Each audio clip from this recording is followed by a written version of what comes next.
1 Kings chapter 11. The Lord did not want the Israelites to worship foreign gods, so he had warned them not to marry anyone who was not from Israel.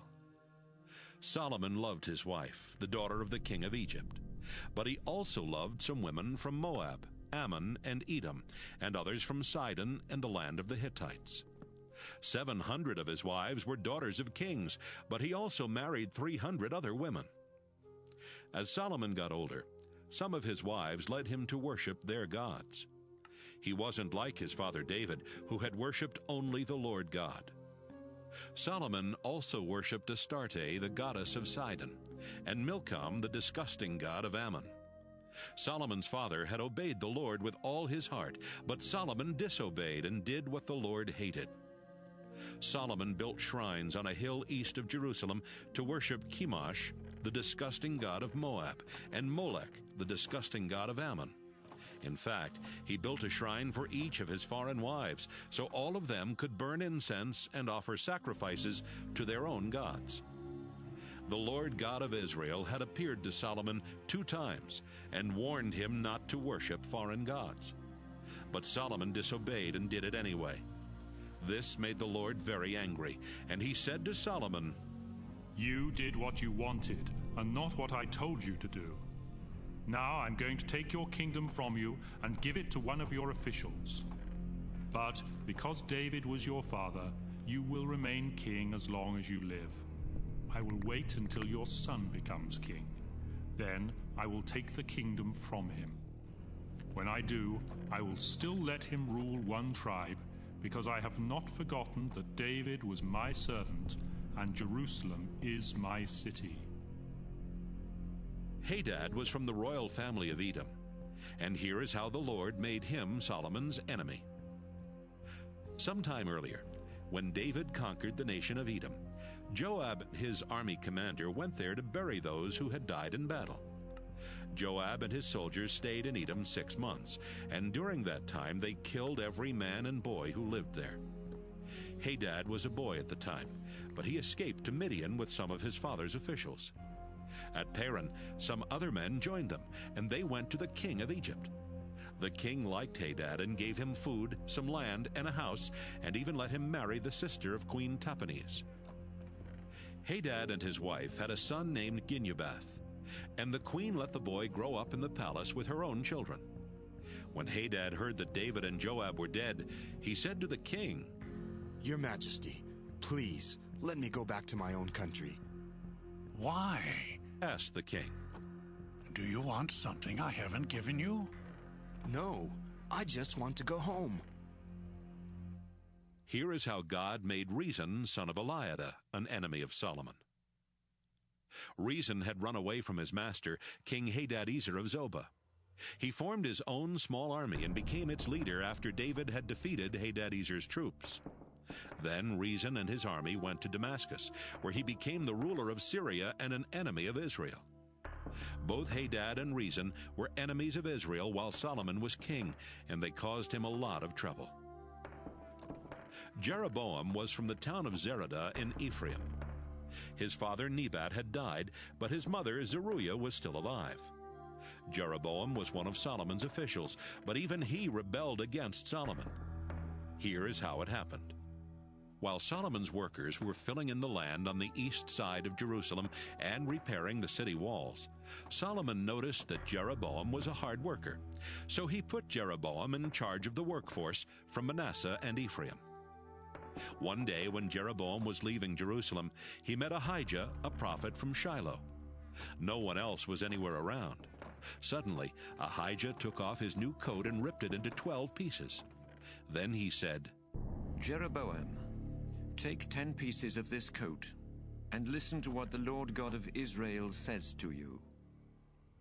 Jeroboam, I am the Lord God, and I am about to take Solomon's kingdom from him, and give you 10 tribes to rule.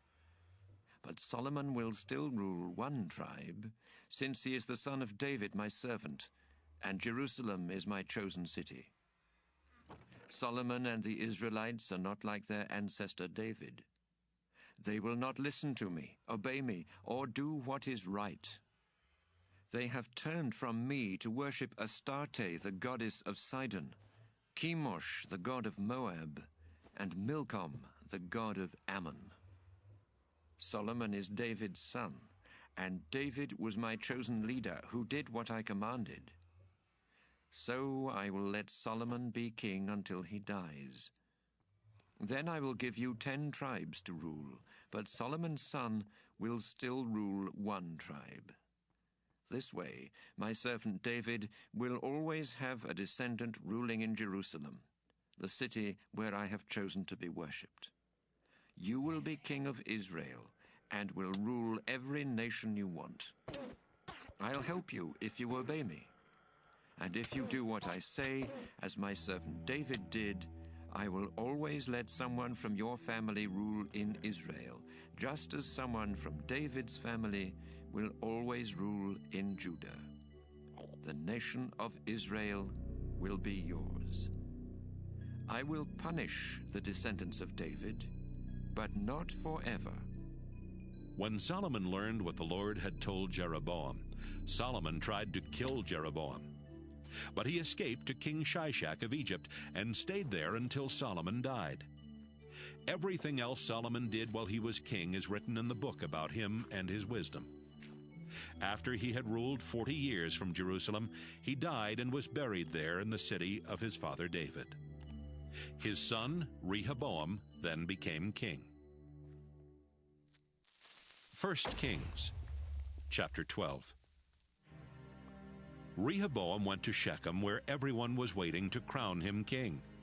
Jeroboam, son of Nebat, heard what was happening, and he stayed in Egypt, where he had gone to hide from Solomon. But the people from the northern tribes of Israel sent for him. Then together they went to Rehoboam and said, Your father Solomon forced us to work very hard, but if you make our work easier, we will serve you and do whatever you ask. Give me 3 days to think about it, Rehoboam replied. then come back for my answer. So the people left. Rehoboam went to some leaders who had been his father's senior officials, and he asked them, What should I tell these people? They answered, If you want them to serve and obey you, then you should do what they ask today. Tell them you will make their work easier. But Rehoboam refused their advice and went to the younger men who had grown up with him and were now his officials. He asked, What do you think I should say to these people who ask me to make their work easier? His younger advisers said, Here's what we think you should say to them. Compared to me, my father was weak. He made you work hard, but I'll make you work even harder. He punished you with whips, but I'll use whips with pieces of sharp metal. 3 days later, Jeroboam and the others came back. Rehoboam ignored the advice of the older advisers. He spoke bluntly and told them exactly what his own advisers had suggested. My father made you work hard, but I'll make you work even harder. He punished you with whips, but I'll use whips with pieces of sharp metal. When the people realized that Rehoboam would not listen to them, they shouted, We don't have to be loyal to David's family. We can do what we want. Come on, people of Israel, let's go home. Rehoboam can rule his own people.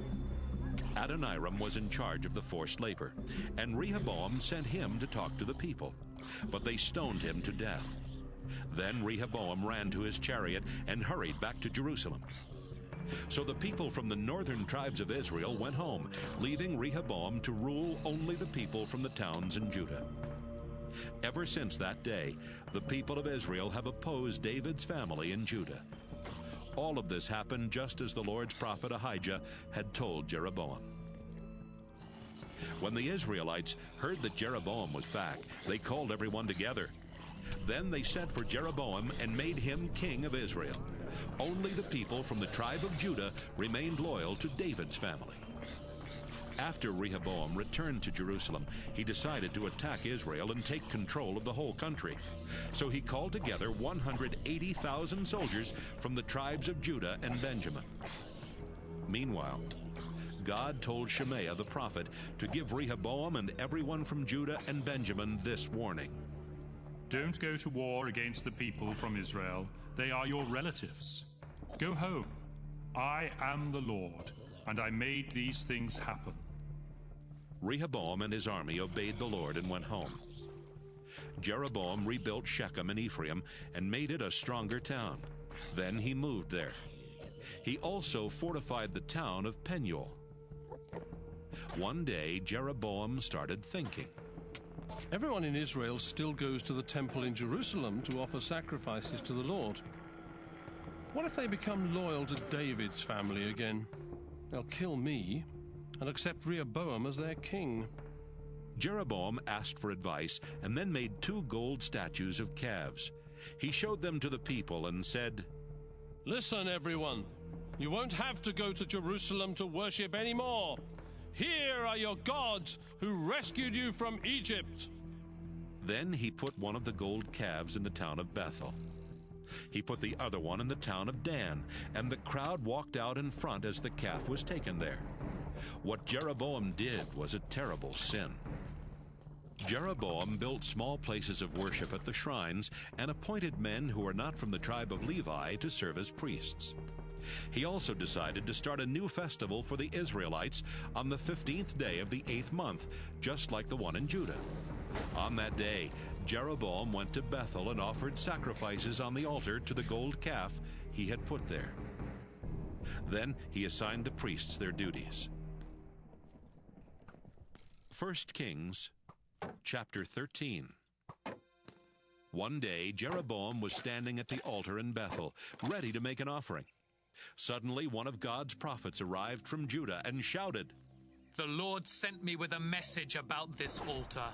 A child named Josiah will be born into David's family. He will sacrifice on this altar the priests who make offerings here, and human bones will be burned on it. You will know that the Lord has said these things when the altar splits in half and the ashes on it fall to the ground." Jeroboam pointed at the prophet and shouted, "Grab him!" But right away, Jeroboam's hand became stiff, and he could not move it. The altar split in half, and the ashes fell to the ground, just as the prophet had warned.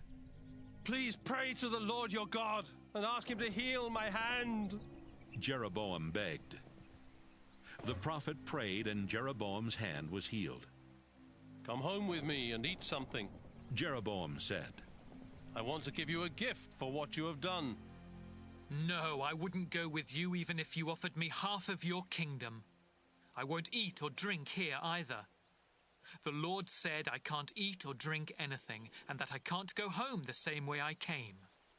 Then he started home down a different road. At that time an old prophet lived in Bethel, and one of his sons told him what the prophet from Judah had said and done. "Show me which way he went," the old prophet said, and his sons pointed out the road. "Put a saddle on my donkey," he told them. After they did, he got on the donkey and rode off to look for the prophet from Judah. The old prophet found him sitting under an oak tree and asked, "Are you the prophet from Judah?" "Yes, I am." "Come home with me," the old prophet said, "and have something to eat." "I can't go back with you," the prophet replied, "and I can't eat or drink anything with you. The Lord warned me not to eat or drink, or to go home the same way I came." The old prophet said, "I'm a prophet too. One of the Lord's angels told me to take you to my house and give you something to eat and drink." The prophet from Judah did not know that the old prophet was lying, so he went home with him and ate and drank. During the meal, the Lord gave the old prophet a message for the prophet from Judah. "Listen to the Lord's message. You have disobeyed the Lord your God. He told you not to eat or drink anything here, but you came home and ate with me. And so, when you die, your body won't be buried in your family tomb." After the meal, the old prophet got a donkey ready, and the prophet from Judah left.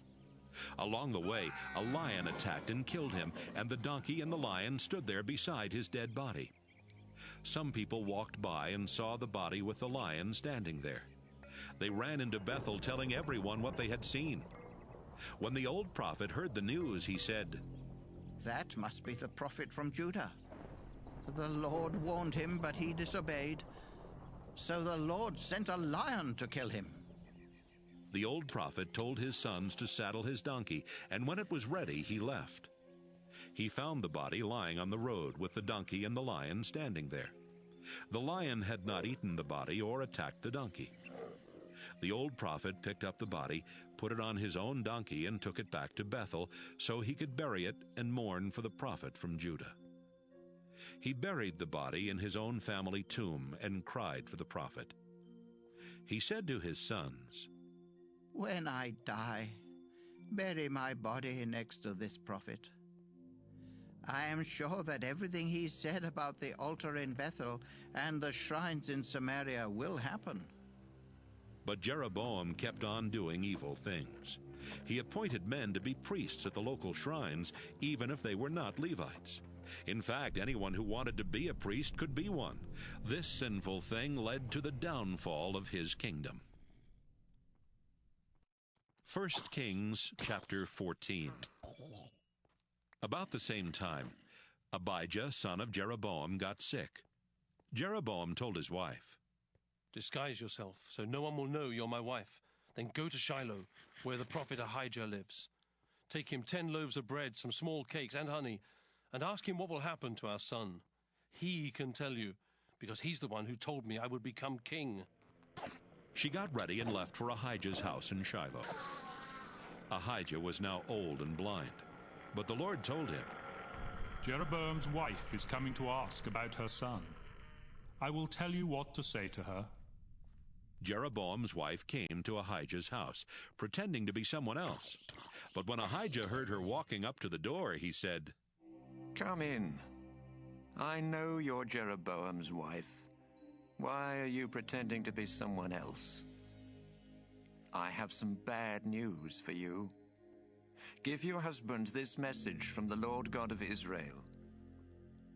Jeroboam, you know that I, the Lord, chose you over anyone else to be the leader of my people Israel. I even took David's kingdom away from his family and gave it to you. But you are not like my servant David. He always obeyed me and did what was right. You have made me very angry by rejecting me and making idols out of gold. Jeroboam, you have done more evil things than any king before you. Because of this, I will destroy your family by killing every man and boy in it, whether slave or free. I will wipe out your family just as fire burns up trash. Dogs will eat the bodies of your relatives who die in town, and vultures will eat the bodies of those who die in the country. I, the Lord, have spoken and will not change my mind." That's the Lord's message to your husband. As for you, go back home, and right after you get there, your son will die. Everyone in Israel will mourn at his funeral. But he will be the last one from Jeroboam's family to receive a proper burial, because he's the only one the Lord God of Israel is pleased with. The Lord will soon choose a new king of Israel, who will destroy Jeroboam's family. And I mean very soon. The people of Israel have made the Lord angry by setting up sacred poles for worshipping the goddess Asherah. So the Lord will punish them until they shake like grass in a stream. He will take them out of the land he gave to their ancestors, then scatter them as far away as the Euphrates River. Jeroboam sinned and caused the Israelites to sin. Now the Lord will desert Israel. Jeroboam's wife left and went back home to the town of Tirzah. As soon as she set foot in her house, her son died. Everyone in Israel came and mourned at his funeral, just as the Lord's servant Ahijah had said. Everything else Jeroboam did while he was king, including the battles he won, is written in the history of the kings of Israel. He was king of Israel for 22 years. Then he died, and his son Nadab became king. Rehoboam, son of Solomon, was 41 years old when he became king of Judah, and he ruled 17 years from Jerusalem, the city where the Lord had chosen to be worshipped. His mother Naamah was from Ammon. The people of Judah disobeyed the Lord and made him even angrier than their ancestors had.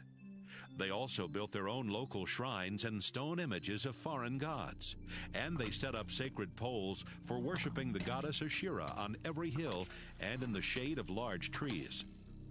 Even worse, they allowed prostitutes at the shrines and followed the disgusting customs of the foreign nations that the Lord had forced out of Canaan. After Rehoboam had been king for 4 years, King Shishak of Egypt attacked Jerusalem. He took everything of value from the temple and the palace, including Solomon's gold shields. Rehoboam had bronze shields made to replace the gold ones, and he ordered the guards at the city gates to keep them safe. Whenever Rehoboam went to the Lord's temple, the guards carried the shields, but they always took them back to the guard room as soon as he was finished. Everything else Rehoboam did while he was king is written in the history of the kings of Judah. He and Jeroboam were constantly at war. Rehoboam's mother Naamah was from Ammon, but when Rehoboam died, he was buried beside his ancestors in Jerusalem. His son Abijam then became king. 1 Kings, chapter 15. Abijam became king of Judah in Jeroboam's 18th year as king of Israel, and he ruled from Jerusalem for 3 years. His mother was Maacah, the daughter of Abishalom. Abijam did not truly obey the Lord his God as his ancestor David had done. Instead, he was sinful just like his father Rehoboam. David had always obeyed the Lord's commands by doing right, except in the case of Uriah. And since Abijam was David's great-grandson, the Lord kept Jerusalem safe and let Abijam have a son who would be the next king. The war that had broken out between Rehoboam and Jeroboam continued during the time that Abijam was king. Everything else Abijam did while he was king is written in the history of the kings of Judah. Abijam died and was buried in Jerusalem, and his son Asa became king. Asa became king of Judah in the 20th year of Jeroboam's rule in Israel, and he ruled 41 years from Jerusalem. His grandmother was Maacah, the daughter of Abishalom. Asa obeyed the Lord as David had done. He forced the prostitutes at the shrines to leave the country, and he got rid of the idols his ancestors had made. His own grandmother, Maacah, had made an idol of Asherah, and Asa took it and burned it in Kidron Valley. Then he removed Maacah from her position as queen mother. As long as Asa lived, he was completely faithful to the Lord, even though he did not destroy the local shrines. He placed in the temple all the silver and gold objects that he and his father had dedicated to the Lord. Asa was always at war with King Baasha of Israel. One time, Baasha invaded Judah and captured the town of Ramah. He started making the town stronger so he could put troops there to stop people from going in and out of Judah. When Asa heard about this, he took the silver and gold from his palace and from the Lord's temple. He gave it to some of his officials and sent them to Damascus with this message for King Ben-Hadad of Syria. Our father signed a peace treaty. Why don't we do the same thing? This silver and gold is a present for you. So, would you please break your treaty with Baasha and force him to leave my country? Ben-Hadad did what Asa asked and sent the Syrian army into Israel. They captured the towns of Ijon, Dan, and Abel-Beth-Maacah, and the territories of Kinneroth and Naphtali. When Baasha heard about it, he left Ramah and went back to Tirzah. Asa ordered everyone in Judah to carry away the stones and wood Baasha had used to strengthen the town of Ramah. Then he used these same stones and wood to fortify the town of Geba in the territory of Benjamin and the town of Mizpah.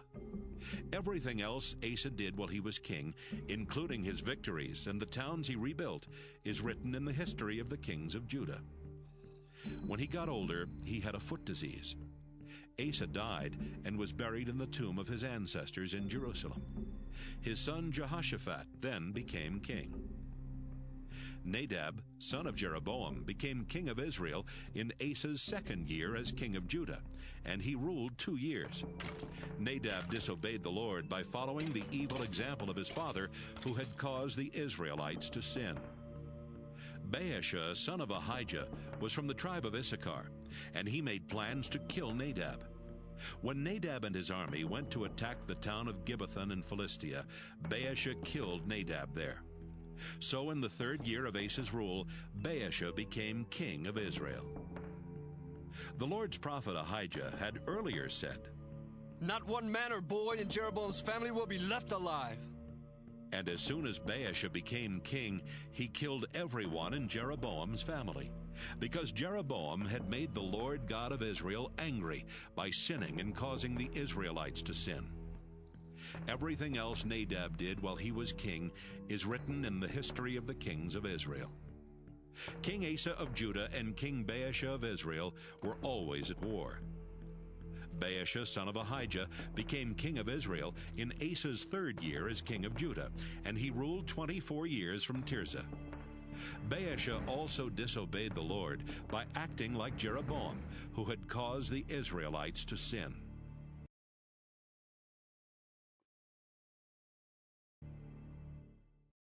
1